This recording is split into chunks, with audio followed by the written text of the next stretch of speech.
I think we should go on to our next segment now, which is all about English cricket.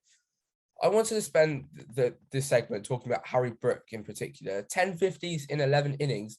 So it's just pretty much a phenomenal form.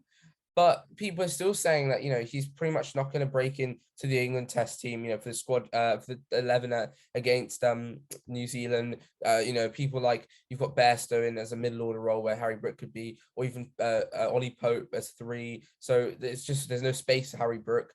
If he's in this type of form and he's still not getting in, it's a bit shocking. Do you think realistically, do you think he should be playing for anyone in the England first 11? I definitely think so. I was looking at some statistics and I found his first 6 scores this season in the county championship are the following: 101, 56 not out, 84, 77 not out, 194, and 123. I mean, come on, he's clearly finding county cricket way too easy. He scored 300 already, and his lowest score is only 56. I mean, that's like probably, for some people, it's probably the highest score that they've scored. So it's like I'm sure some of the England players haven't actually done that. Like, I don't think that's like that. If Harry Brook doesn't get selected now, that would be extremely shocking. I think he's had an absolutely insane time so far.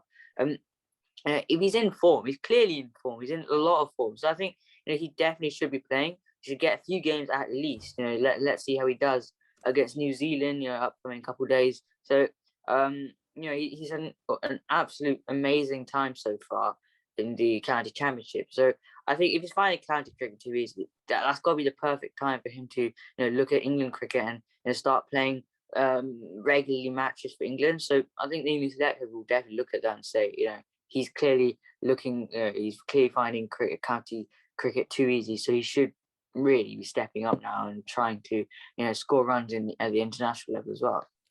Yeah, I just think that if you look at the county championship, look at the top scorers, the ones who are like, absolutely pillaging runs, just generally international batsmen, Pujara, Shan Masood as well.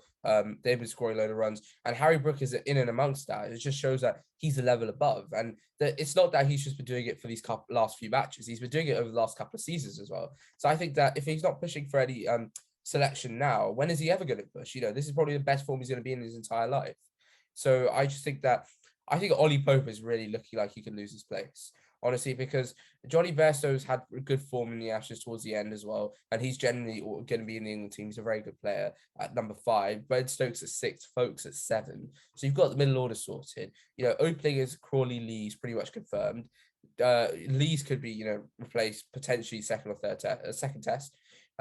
3 is Ollie Pope, 4 is Joe Root. So 3 is really your only spot that you could like swap, to chop and change with. So I think if they could put Harry Brook at 3, but he's generally batted at like 5 in his career. So maybe someone like Johnny Bairstow at 3 and then Harry Brook at 5. There are a couple of possibilities, but it's a bit shocking that he hasn't been. He's not. The people are not like, it's not been publicly announced. He's going to be in the team, because if you don't use his form that he's in now, you might not be able to get that out of him in the future. Because this is in the best form he's ever been in, and if you take that confidence and you put it on the international level, he could really score 50s regularly. So what makes him such a good batsman? Then he scores all these runs. There must be a reason. Anything technically you'd say that makes him a very good batsman, attitude wise, experience, any of those things? What would you say as watching him, having seen him play? Well, obviously, a lot of players, over the few last decades or so, loads of batsmen, would have gone through this phase. They've realised that they need to push more. I think Harry Brook, he's definitely done that. He's definitely,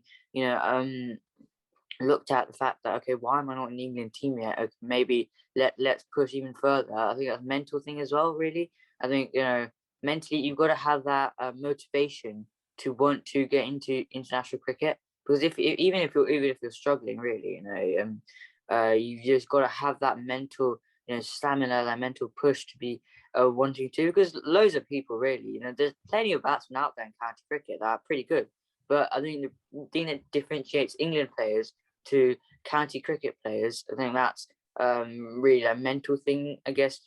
That just what changes a 50, for example, into 100. I mean, that mental push to okay, I've scored a 50, great. So some people will just be like, okay, let's just whack it and I'll get some runs or I'll just get out. I've scored a 50, that's fine. But then, someone like Joe Root, he'd want to continue on to get that 100, 150, maybe double 100. So, I think it's really that mental aim to want to get better and, convert those big scores into, even bigger scores. I think Harry Brook's definitely done that. Yeah, I remember watching him, play T20s as well, T20 plus. He's also been in good form there, 250s in 2 innings. He's just, the confidence that he has at the crease means that he's able to destroy bowlers, especially in county championship as well. His strike rate is, very high. It's not a typical, 40 strike rate. It's like 60, 70s. He's always striking. He's had quite a few innings where he's had more than a runnable. It's because he's coming at number 5. The ball's not swinging. You've got bowlers on that, bowling that nice length to be hit, and he capitalizes on every bad ball.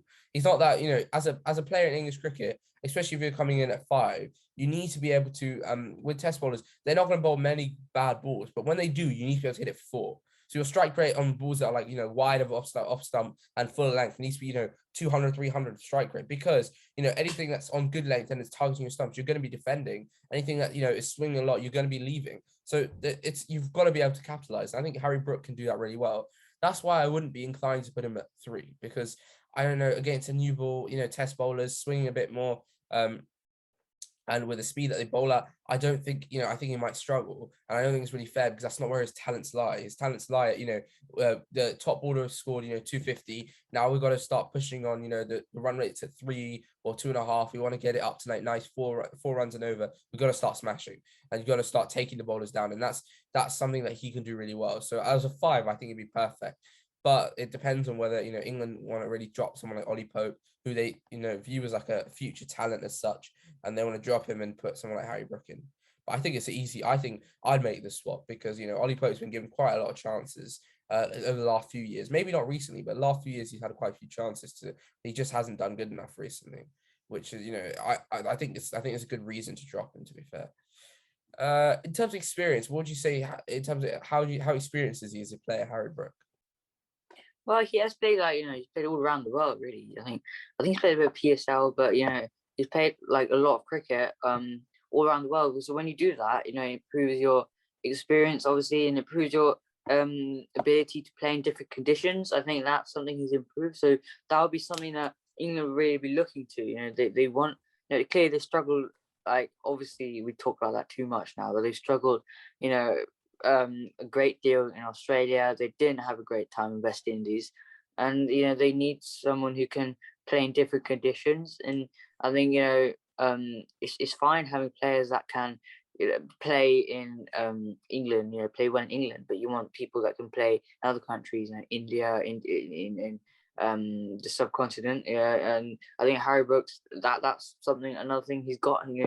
He's got experience. He can that helps him play in different conditions, and just generally experience helps you. You learn different things. You learn, maybe okay, this doesn't work, so try this. So I think his experience is really good, and I think playing different conditions will help England a lot.